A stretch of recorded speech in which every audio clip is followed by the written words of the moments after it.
नमस्कार दोस्तों, मैं शुभम सर और आपका आज की क्लास में हार्दिक स्वागत है। Some basic concept to chemistry का तीसरा सेशन हमारा ही चल रहा है और आज हम जो डिस्कस करेंगे लॉज ऑफ केमिकल कॉम्बिनेशन के बारे में डिस्कस करेंगे। तो बेसिकली जब हम किसी एलिमेंट को कंबाइन करते हैं, है ना, कंपाउंड बनाने के लिए, तो उसके कुछ नियम होते हैं और वो कुछ 5 बेसिक लॉज हम लोग देखते हैं कि भाई जब कोई एलिमेंट कंपाउंड के रूप में बनता है, जब एलिमेंट प्लस एलिमेंट जब कंपाउंड बनता है तो उसके कुछ 5 बेसिक लॉज होते हैं, उसी बारे में हम चर्चा करने वाले हैं। ये लॉज जो है बेसिकली देखा जाए तो ये लेविजियर ने दिए हैं और लैंडॉर्ट के द्वारा ये टेस्ट हुए हैं। सबसे पहला लॉ हम डिस्कस करने जा रहे हैं वो है law of conservation of mass. Law of conservation of mass के बारे में डिस्कस करने जा रहे हैं। So according to this law the mass can neither be created और बी डिस्ट्रॉयड। ना तो इसको क्रिएट किया जा सकता है और ना ही इसको डिस्ट्रॉय किया जा सकता है। इन अ बैलेंस्ड केमिकल रिएक्शन, किसी भी बैलेंस केमिकल रिएक्शन में कोई भी मास ना तो क्रिएट किया जा सकता है और ना ही डिस्ट्रॉय किया जा सकता है, ठीक है, और फिजिकल रिएक्शन में भी, ठीक है। But one form is change into another form, लेकिन उसकी जो मास की फॉर्म है वो एक फॉर्म से दूसरे फॉर्म में चेंज हो सकती है। इसी को हम क्या बोलते हैं, law of mass of conservation, ठीक है। सो कि कोई भी फिजिकल रिएक्शन हो रही है, कोई भी फिजिकल रिएक्शन हो रही है या कोई भी केमिकल रिएक्शन हो रही है, जब भी उसमें कोई मास इन्वॉल्व होगा तो भाई ना तो वो मास कभी क्रिएट किया जा सकता है और ना ही वो कभी डिस्ट्रॉय किया जा सकता है, लेकिन वो एक फॉर्म से दूसरे फॉर्म में चेंज होगा। इसी को हम law of mass of conservation कहते हैं। तो इसीलिए हमेशा एक फॉर्मूला ये यूज होता है, वो जनरली आप लोग जानते भी होंगे, ठीक है। एक मिनट, जनरली आप उसे जानते भी होंगे और वो है आपका total mass, sorry, total mass of reactant is equal to total mass of product, ठीक है। तो जितना रिएक्टेंट यूज होगा, कंज्यूम्ड होगा, उतना ही प्रोडक्ट भी निकलेगा। जैसे यहाँ पर H2Cl2 2HCl बना रहा है, तो मास जो है H2 का ग्राम में 2 है, Cl2 का 71 है, दोनों को मिला 73 ग्राम बन जाता है। और ये 2HCl बनाता है जो कि लगभग 73 ग्राम ही होता है, ठीक है। इसीलिए जितना रिएक्टेंट में मास होता है उतना ही प्रोडक्ट में मास होता है। इसी को हम बोलते हैं लॉ ऑफ कंजर्वेशन ऑफ मास। दूसरा है law of definite proportion, cost के द्वारा ये दिया गया है और इसके अनुसार ये कहा गया है कि जो कंपाउंड होता है उसे डिफरेंट सोर्सेज से ऑब्टेन किया जा सकता है। कोई पर्टिकुलर सोर्स नहीं है, ठीक है, उसके डिफरेंट सोर्स हो सकते हैं। तो कंपाउंड, जो भी कंपाउंड होता है, उस कंपाउंड को आप बहुत सारे सोर्सेज की वजह से क्या कर सकते हो, आप उसे ऑब्टेन कर सकते हो, ठीक है। लेकिन जो भी रेशो रहेगा कंपोनेंट का बाय वेट, वो हमेशा सेम रहेगा, ठीक है। हमेशा क्या रहेगा, सेम रहेगा, ठीक है। अच्छा, it does not depend on the method of its preparation or the source from which it has been obtained. तो भाई ये रेशो जो होता है वो सेम रहता है और ये डिपेंड नहीं करता है कि किस तरीके से उसको बनाया जा रहा है या किस सोर्स से उसको निकाला जा रहा है। इसको एग्जांपल की थ्रू हम समझने की कोशिश करेंगे कि molecule of ammonia always has formula NH3। Molecule जो होता है अमोनिया का, उसका फॉर्मूला हमेशा NH3 होता है। That is one molecule of ammonia always contain one atom of nitrogen and 3 atom of hydrogen और 17 gram of NH3 always contain 14 gram of nitrogen and 3 gram of hydrogen. तो कहने का मतलब ये है कि जब भी आप अमोनिया को बनाओगे तो उसका नाइट्रोजन और हाइड्रोजन का जो रेशो रहेगा वो हमेशा ही क्या रहेगा, सेम रहेगा। चाहे आप उसको किसी भी तरीके से प्रिपेयर कर रहे हो या उसको आप किसी भी सोर्स से ऑब्टेन कर रहे हो, वो हमेशा सेम ही रहेगा। उसमें 14 ग्राम नाइट्रोजन का होगा और 3 ग्राम जो होगा उसमें हाइड्रोजन का ही होगा, ठीक है। तो इस बात को याद रखिएगा, ठीक है, इस बात को अब याद रखिएगा। अब यहाँ पर देखो एक एग्जाम्पल पानी का ले लेते हैं। पानी जो है वो डिफरेंट सोर्सेस से क्या होता है निकाला जा सकता है। सिंपल पानी, जल जो समुद्र का पानी होता है, नल का पानी हो गया, नदी का पानी हो गया, गंगा जल हो गया, रेन वाटर हो गया, पानी तो पानी है। तो इसका मतलब ये हुआ कि पानी का जो रेशो होगा उसमें H2O का रेशो होगा वो सभी के लिए क्या होगा, सेम होगा। इसको तो हम डेफिनेट प्रोपोर्शन बोल रहे हैं। तो ये भी क्या है, डेफिनेट प्रोपोर्शन ही तो है, क्योंकि इसमें इसमें जो रेशो है वो रेशो क्या है, वो रेशो सेम है। तो 2:16 यहाँ पर आ रहा है, 1:8 आपको ये नजर आ रहा है, तो भाई ये लॉ ऑफ डेफिनेट प्रोपोर्शन माना जाएगा। अब हम बात करते हैं लॉ ऑफ मल्टीपल प्रोपोर्शन की, कि लॉ ऑफ मल्टीपल प्रोपोर्शन क्या बोलता है। So this law was proposed by Dalton in 1803। इसको डाल्टन के द्वारा 1803 में प्रपोज किया गया था। और इस लॉ के according if two elements can combine to form more than one compound, अगर कोई दो एलिमेंट आपस में मिलकर एक या एक से अधिक कंपाउंड को बनाते हैं, the masses of one element that combines with a fixed mass of the other element are in the ratio of small whole numbers। तो जो भी एलिमेंट का मास आपस में कंबाइन हो रहा है दूसरे एलिमेंट के साथ, उनका जो रेशो रहेगा वो हमेशा स्मॉल होल नंबर्स में रहेगा। तो यहाँ पर आपको एक ही सेगमेंट याद रखना है कि मास विल बी, यहाँ पर आपको एक ही सेगमेंट याद रखना है, यहाँ पर आपको एक ही सेगमेंट याद रखना है कि mass will be in small whole number. ठीक है, mass will be in small whole numbers. ठीक है, mass will be in small whole numbers. इसको याद रखिएगा, जो रेशो रहेगा वो रेशो हमेशा कैसा रहेगा, स्मॉल होल नंबर्स पर रहेगा। यहाँ पर एक एग्जांपल ले लेते हैं। Hydrogen combined with oxygen, hydrogen जो होता है ऑक्सीजन से कंबाइन होता है to form two compounds namely water and hydrogen peroxide. तो यहाँ पर देखिए 2 ग्राम हाइड्रोजन ले रहे हैं, 16 ग्राम ऑक्सीजन ले रहे हैं, तो 18 ग्राम वाटर बन रहा है। 2 ग्राम हाइड्रोजन ले रहे हैं, 32 ग्राम ऑक्सीजन ले रहे हैं, तो 34 ग्राम क्या बन रहा है, हाइड्रोजन पेरोक्साइड बन रहा है। तो स्मॉल होल नंबर में क्या होगा इसका, आपको आंसर दिखेगा। Here the mass of oxygen 16 gram, 32 gram, which combined with a fixed mass of hydrogen 2 gram, be a simple ratio that is 16:32 1:2 इसका रहेगा। ठीक है, तो इसका मतलब ये रहेगा होल नंबर में रहेगा, कोई भी चीज जो रहेगी किसमें रहेगी, होल नंबर में रहेगी। ये पॉइंट को बताना चाह रहा है, तो इसमें होल नंबर वाला कॉन्सेप्ट जो है वही आपको दिमाग में भरना है लॉ ऑफ मल्टीपल प्रोपोर्शन में। प्रैक्टिस के क्वेश्चन हमारे पास है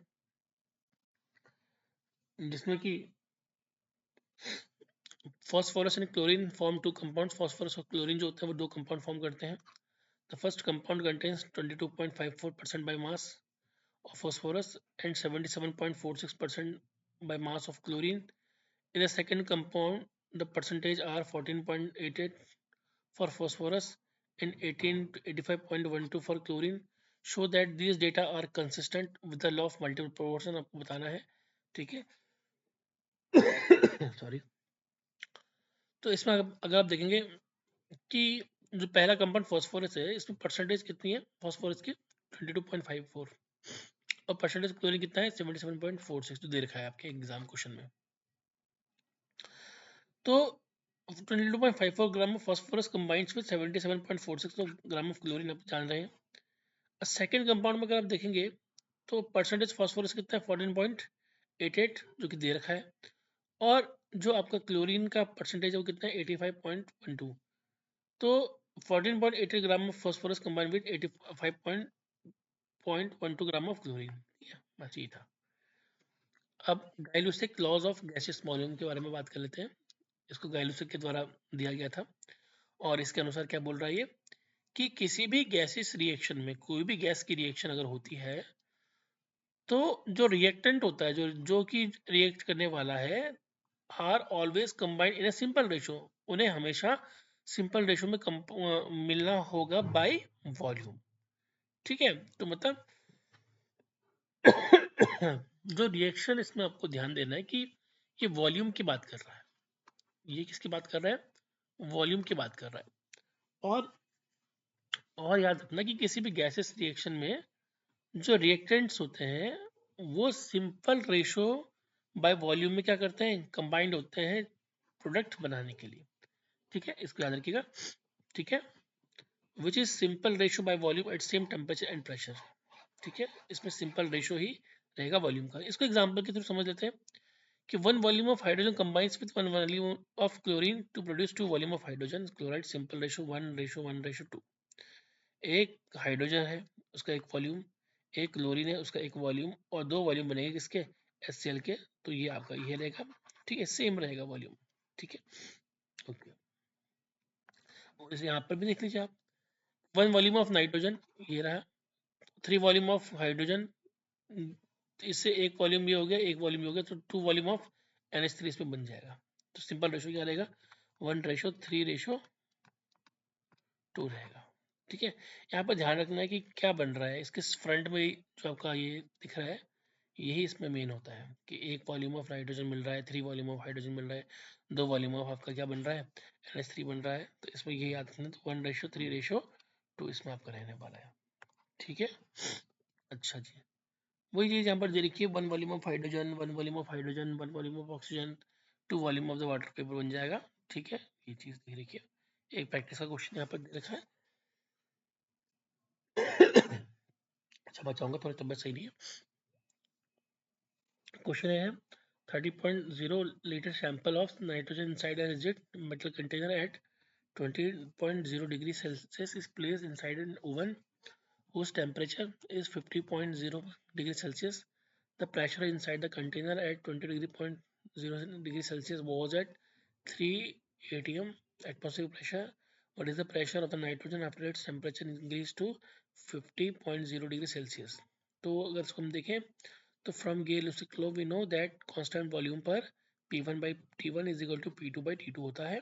ठीक है, इसमें आपका P1 P2 जो है वो निकाल दीजिए और उसको फॉर्मूले में कर दीजिए। जैसे T1 आपका 29 293 केल्विन हो गया, T2 आपका 50 प्लस 273 हो गया, T2 आपका 323 केल्विन हो जाएगा उसको मिलाकर। ठीक है ना, P1 3 ATM हो गया, P2 को निकालना है आप लोगों ने, इसको फॉर्मूले में रख दीजिए और आपका ये X की वैल्यू निकल जाएगी इसमें, जो कि 3.31 ATM आपका रहेगा। एक क्वेश्चन ये भी है, according to Gay Lussac's law for an ideal gas the absolute pressure of a fixed amount of gas varies directly. तो इसका सिंपल सी बात है कि एक गेलेस लॉ के अकॉर्डिंग में एक आइडियल गैस में जो एब्सोल्यूट प्रेशर होता है फिक्स्ड अमाउंट में, वो गैस का वेरी डायरेक्टली करता है। ठीक है, एब्सोल्यूट टेम्परेचर पे अगर वॉल्यूम क्या हो कांस्टेंट हो, क्योंकि गेलेस लॉ जो है वॉल्यूम पे डिपेंड करता है। तो ठीक है, अगर वॉल्यूम कांस्टेंट है तो एब्सोल्यूट टेम्परेचर भी क्या रहेगा, कांस्टेंट रहेगा। ठीक है, इसको याद रखिएगा। एवोगैड्रो नंबर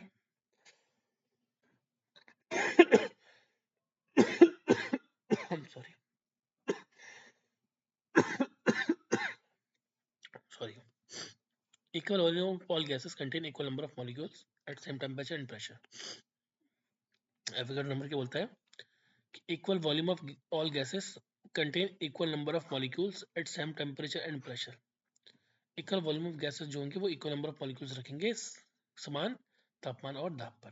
तो जैसे वन यहाँ पर 1 वॉल्यूम H2 का हो गया, 1 वॉल्यूम Cl2 का हो गया, 2 वॉल्यूम HCl का हो गया।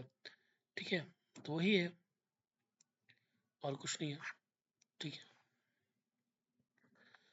क्वेश्चन रखा है the Avogadro number is change from 6.022 into 10 to the power 23 to 6.022 into 10 to the power 20, then it would change। तो यहाँ पर मास चेंज हो जाएगा, the mass of 1 mole of carbon, the mass of 1 mole of carbon यहाँ पर क्या हो जाएगा, चेंज हो जाएगा। अगर एवोगैड्रो नंबर क्या होता है, चेंज हो जाता है, तो मास भी यहाँ पर क्या होगा, चेंज हो जाएगा। ठीक है, अच्छा क्वेश्चन यहाँ पर दे रखे हैं। पहला क्वेश्चन जो आपके सामने आ रहा है वो है who propose law of conservation of मास। तो आप सभी लोग जानते हैं कि एंटोनी लवोजियर। ठीक है, और law of definite proportion, definite composition is also known as law of definite proportion. ये आप लोग जानते हैं कि इसको कंपोजिशन भी बोलते हैं, इसको डेफिनेट प्रोपोर्शन भी बोलते हैं। मेरी आवाज़ थोड़ा कम आ रही होगी क्योंकि मेरा गला बैठा हुआ है, sorry. The common salt was obtain from 2 different sources. जो कॉमन सॉल्ट है उसको 2 डिफरेंट सोर्सेज से ऑब्टेन किया गया है किसी एक सैंपल में। The percentage of chlorine was found to be 60.75%। In the second sample 3.88 gram of chlorine were present in 6.4 gram of the salt, so that these data are in accordance to the law of constant proportion। वो आपको बताना है कि ये law of constant proportion के according ये data है। तो बस आपको करना क्या है कि जो first sample of common salt जो है वो कितना कंटेन कर रहा है, वो 60.75% क्लोरीन कर रहा है। सेकेंड सैंपल पर क्या देखेंगे तो 6.4 gram of salt contains 3.88 gram of इसमें रख रहा है। तो 100 gram of salt with contain chlorine कितना जाएगा, 3.88 इंटू 100 अपन 6.4, जो की वैल्यू निकलेगी आपकी 60.75। तो यहाँ पर percentage of chlorine in second sample जो होगा वो 60.75% आ जाएगा। Since both the samples of common salt contain the same percentage of chlorine, the given data are in accordance to the law of constant proportion। क्योंकि sample में common salt के जो contain है वो समान है, ठीक है, इसीलिए जो डेटा है वो क्या है, लॉ ऑफ कांस्टेंट प्रोपोर्शन के अकॉर्डिंग रखा हुआ है। ठीक है, चलिए बात करते हैं डाल्टन एटॉमिक थ्योरी की, कि डाल्टन की एटॉमिक थ्योरी क्या बोलती है। तो इन 1808 Dalton published a new system of chemical philosophy, जिसमें कि उसने कुछ प्रपोज किया था। पहली चीज क्या बोली थी उसने कि matter consist of individual atoms, matter जो होते हैं वो इंडिविजुअल एटम्स के बने होते हैं, और जो एटम्स होते हैं किसी भी एलिमेंट में वो आइडेंटिकल प्रॉपर्टी शो करते हैं, आइडेंटिकल मास उसमें होता है, और atoms of different element differ in mass, जो एटम्स ऑफ डिफरेंट एलिमेंट होते हैं वो मास में क्या करते हैं, डिफर करते हैं। Compounds are formed when atoms of different elements combined in a fix. Compound कब बनता है, कि जब एटम्स जो होते हैं डिफरेंट एलिमेंट के, जब वो क्या होते हैं, कंपाउंड बनाते हैं, जब वो फिक्स रेशो में जुड़ते हैं तो वो कंपाउंड का निर्माण करते हैं। और चौथी बात है कि chemical reaction involve reorganization of atom, chemical reaction में रीऑर्गेनाइजेशन ऑफ एटम होता है। These are neither created not destroyed in chemical reaction, ना तो ये क्रिएट किया सकते हैं ना ही डिस्ट्रॉय किया सकते हैं किसी भी केमिकल रिएक्शन के अंतर्गत। ठीक है, टोटल एटॉमिक। ओके, तो चलिए अब बात करते हैं एटॉमिक मास की, कि एटॉमिक मास किसको बोलते हैं। It is defined as the number which indicates how many times the mass of one atom of an element is heavier in comparison to 1/12th part of the mass of one atom of C12। क्या बोल रहा है ये बोल रहा है कि ये बताता है, ये दर्शाता है कि कितने समय किसी भी एटम का मास, मतलब कि एक एलिमेंट है उसमें एक एटम है और उस एलिमेंट का जो मास है कितना हैवियर है, जब हम C12 एक एटम के 1/12वें भाग को उसके कंपैरिजन में लेते हैं, तो वो उसके कंपैरिजन में कितना भारी है, तो वो उसका एटॉमिक मास बताता है, वो उसका एटॉमिक मास को शो करता है। तो यहाँ पर कोई भी एलिमेंट है, मान लो कि x एक एलिमेंट है, उस x का एक a एटम है, इस एटम का कंपैरिजन हम करेंगे इस एटम का कंपैरिजन हम किससे करेंगे, इस एटम का कंपैरिजन करेंगे C12 के, सॉरी इस एटम का कंपैरिजन हम किससे करेंगे, C12। ठीक है, और इसके भी किसी एक एटम के साथ, मान लो B है, तो ये A इस B से कितना भारी है, कितना टाइम्स भारी है, ये उसका एटॉमिक मास कहलाएगा। ठीक है, अब बात करते हैं एटॉमिक मास यूनिट की, कि एटॉमिक मास यूनिट क्या होती है। अगर हम एटॉमिक मास यूनिट की बात करें तो quantity 1/12th mass of an atom of C12 is known as atomic mass unit. तो C12 के मास की 1/12 भाग को हम क्या बोलते हैं, एटॉमिक मास यूनिट बोलते हैं। Since mass of one atom of C12 is equal to 1.9924 into 10⁻23 gram, तो 1/12th of the part of the mass of one atom is equal to 1.9924 into 10⁻23 gram by 12 is equal to इतना 1.67 into 10⁻24 gram is equal to 1 AMU और is equal to 1 upon 6.023 into 10⁻23 Avogadro number इसको कहते हैं। ठीक है, ग्राम atomic मास क्या होता है, इसको देख लेते हैं एक बार कि ग्राम एटॉमिक मास क्या होता है। When numerical value of atomic mass of an element is expressed in gram, जब किसी एटॉमिक मास की न्यूमेरिकल वैल्यू को ग्राम में क्या करते हैं, एक्सप्रेस करते हैं, तो उसी को हम क्या बोलते हैं, ग्राम एटॉमिक मास बोलते हैं। तो gram atomic mass is equal to mass of 1 gram atom is equal to mass of 1 mole of atom. बात एक ही है, mass of an atom is equal to mass of 6.023 into 10⁻23 atoms, यही इसका मतलब रहेगा। ठीक है, तो gram atomic mass of oxygen is equal to mass of 1 gram of atom of oxygen is equal to mass of 1 mole of atom of oxygen, जो कि आपका इस फॉर्मूले के अकॉर्डिंग ऐसा रहने वाला है। Mass of an atom is equal to 16 Na gram into Na is equal to 16 gram रहने वाला है, ये इसका ग्राम मास रहने वाला है। ठीक है, तो इसको वैल्यू को आप देखते हैं। इसका मतलब सिंपल सी बात है कि जब आप ग्राम में शो करोगे तो ग्राम एटॉमिक मास कहलाएगा और कुछ नहीं है, और इसमें आपको कोई सरदर्द नहीं करना है। क्वेश्चन यहाँ पर आपके सामने दे रखे हैं। A metal chloride contains 55.0% of chlorine by weight, 100 ml of 100 ml vapor of the metal chloride at STP weight 0.5 7 gram. The molecular formula of the metal chloride is क्या रहेगा, MCl2। उसको इसका आंसर रहेगा, इसका आंसर क्या रहेगा, MCl2 आप निकाल सकते हैं इसको। ठीक है, okay.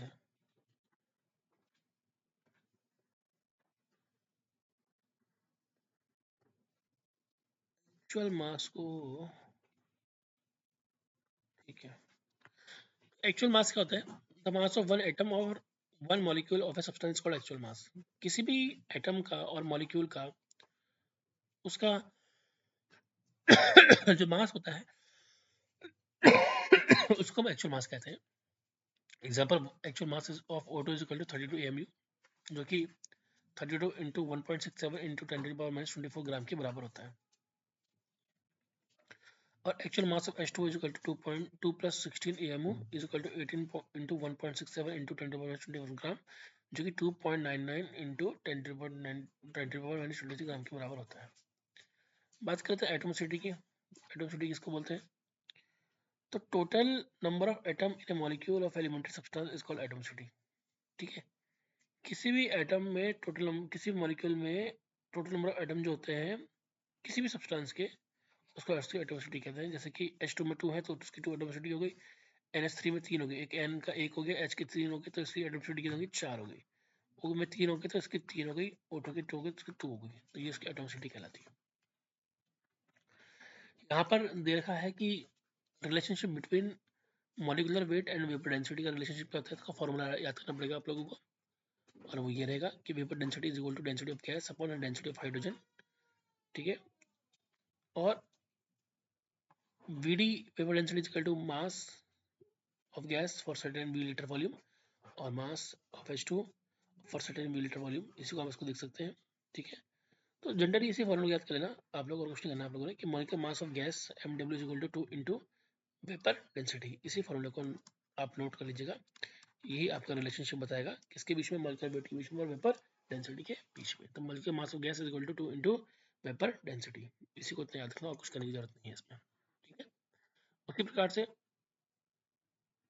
Relationship between the molar mass and volume, तो एक STP पे मोलिकुलर वेट जो होता है 2 इंटू वेपर डेंसिटी होता है। वेपर डेंसिटी को आप डी गैस बाई DH2 कर सकते हैं, 2 इंटू, ये आपने अभी हमने इसको शो करा था। ठीक है इसको सॉल्व करने के बाद जो हमारे पास आता है MW gas is equal to mass of 2.24 litre gas, ये नोट कर लीजिएगा आप लोग, और MW gas is equal to 22.4 litre at STP। ठीक है, बात एक ही है, इसको भी आप नोट कर लीजिएगा आप। ठीक है, यही आपको निकालना है, चाहे आप कैसे भी निकाल लीजिए, आपको आंसर यही निकलने वाला है। ग्राम मॉलिक्यूलर वॉल्यूम, जैसे ग्राम मॉलिक्यूलर मास था वैसे वॉल्यूम भी है यहाँ पर। NTP पे the volume of 1 mole of gas substance is 22.4 litre. ठीक है, जिसको हम क्या बोलते हैं, ग्राम मॉलिक्यूलर वॉल्यूम बोलते हैं। At NTP DH2 is equal to 0.00089 gram पर ml is equal to mass by volume is equal to mass by 1000 ml liter of आपको wise, if one volume is equal to 1 liter is equal to 1000 ml, then mass क्या हो जाएगा, 0.089 ग्राम हो जाएगा, ये निकालना पड़ता है। ठीक है, तो इसकी जो वैल्यू निकलेगी वो निकलेगी 1 mole is equal to 22.4 litre पर STP। ये आपको नोट करना है, ये रट्टा मार देना आपको। ठीक है, इसमें फालतू चीज़ सोचनी नहीं है, हर चीज़ ज़रूरी नहीं होती है, इसमें नोट कर लीजिएगा, इसको रट्टा मार लीजिएगा इसको। ठीक है, कुछ क्वेश्चन आपके सामने है। According to Dalton atomic theory, matter consist indivisible, तो क्या होता है, इसमें एटम्स होते हैं, और atoms of different element differ in mass, ये सही बात है। ठीक है, when 4.2 gram of NaHCO3 is added to a solution of CS3COH, acetic acid being 10.0 gram, it is observed that 2.2 gram of CO2 is released to the atmosphere. The residue left is found to weight 12.0 gram, so that these observations are in the arrangement with the law of conservation of mass. Mass of reactant कितना है, 12.2 ग्राम, मास of product कितना है, 12.2 ग्राम। ठीक है, इसको याद रखिएगा। तो आज के लिए बता रखेंगे, नेक्स्ट क्लास में हम मूल कॉन्सेप्ट को पढ़ेंगे।